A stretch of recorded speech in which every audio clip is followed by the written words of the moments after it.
मैं रोहित आर्या। सुसाइड करने की जगह मैंने एक प्लान बनाया है और कुछ बच्चों को इधर हॉस्टेज रखा है।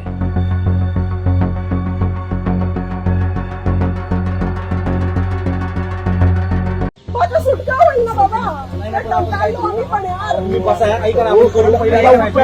पहिला उपचार घ्या नंतर काय करायचं नाही घ्यायचे मला उपचार. हरवून द्या त्याला.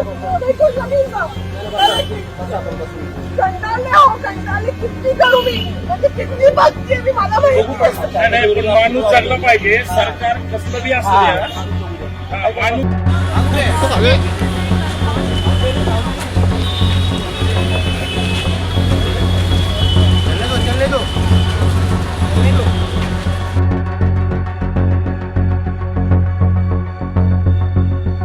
रोहित आर्या हे नाव आज दुपारपासनं खूप चर्चेत आलेलं आहे। ते फक्त मुंबईत नाही तर संपूर्ण देशभरात। त्याला कारणही तसे, कारण की ह्याच व्यक्तीने आज दुपारी मुंबईतल्या पवई भागात काही मुलांना ऑडिशनसाठी बोलवलं। तब्बल 20 मुलांना डांबून ठेवत हॉस्टेज म्हणून त्यांना ठेवलेलं होतं आणि एक व्हिडिओ व्हायरल केलेला होता। त्यात काही मागण्या सुद्धा केलेल्या होत्या। ह्याच व्यक्ती म्हणजे ही जी व्यक्ती आहे रोहित आर्या, याचं पुणे कनेक्शन सुद्धा निघालेलं आहे। पुणे कनेक्शन म्हणजे गेल्या वर्षी त्यांनी ह्या व्यक्तीने पुणे श्रमिक पत्रकार संघाच्या कार्यालयासमोर उपोषण केलेलं होतं। त्या दरम्यान बेशुद्ध पडलेले ही व्यक्ती बेशुद्ध झालेली होती आणि काही पत्रकारांनी दवाखान्यात ह्या व्यक्तीला ऍडमिट सुद्धा केलेलं होतं। मी हाय कोथरूडच्या एका सोसायटीमध्ये हे जे घर दिसत आहे हरोळीकर, इथं ही व्यक्ती रोहित आर्या ही व्यक्ती इथं गेल्या 22 वर्षापासून राहिला होती। आपल्या बरोबर ह्या सगळ्या विषयावर बोलण्यासाठी शिवसेना उद्धव बाळासाहेब गटाचे युवा सेनेचे नेते सूरज लोखंडे आहेत। सूरज लोखंडे ही जी व्यक्ती आहे रोहित आर्या, याला त्यांनी खूप धीर देण्याचा सुद्धा प्रयत्न केला होता गेल्या वर्षी। आपण संपूर्ण हकीकत जाणून घेऊयात ह्यांच्याकडनं। सूरजजी, गेल्या वर्षी उपोषणाला ही व्यक्ती बसलेली, काही मागण्या केलेले, गंभीर म्हणजे आरोप सुद्धा केलेले मंत्री दीपक केसरकर यांच्यावर, काय सांगाल ह्या संपूर्ण?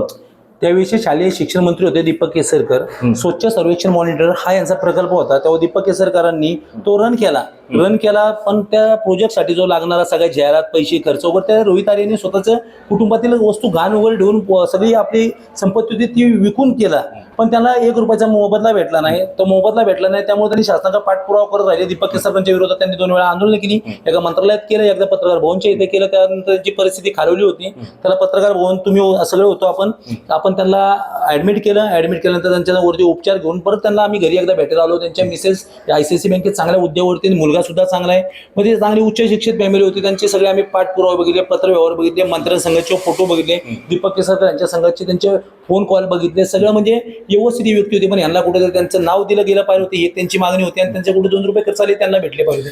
तेव्हा त्यांनी खूप गंभीर असे आरोप केले की मी वेळोवेळी सगळ्या शासन प्रशासनाच्या अधिकारी मंत्र्यांना भेटलेलो आहे, काही पुरावे तुमचे जवळ सुद्धा आहेत या भेटीगाठीचे। हो, 100% ते भेटले होते। त्यानंतर त्यांनी सगळी बिलं वगैरे ती पण जोडलेली आहेत त्यांच्या, म्हणजे पाहायला गेले तर सगळे पुरावे सुद्धा आहेत।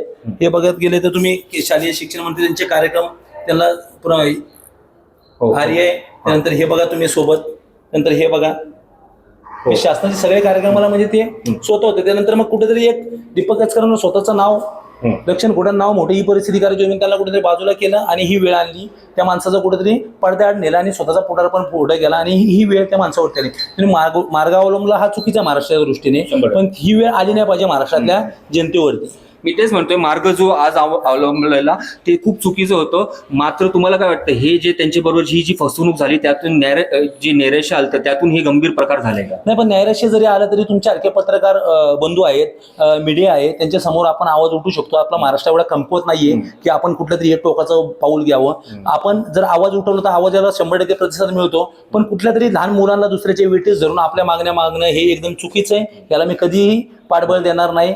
जे मार्ग अवलंबला तो चुकीचा आहे, पण त्याच्यावर अन्याय झालेला हा सुद्धा तेवढा चुकीचा आहे। त्यामुळे दीपक केसरकरांवरती कुठेतरी ही कारवाईची टांगती तलवार आहे ती झाली पाहिजे। तर नक्कीच सूरज लोखंडे यांचं म्हणणं आहे की दीपक केसरकर यांच्यावर हे जे अति गंभीर असे आरोप झालेले आहेत त्यावर दीपक केसरकर यांनी लवकरात लवकर उत्तर द्यावं व पारदर्शकता दाखवावी।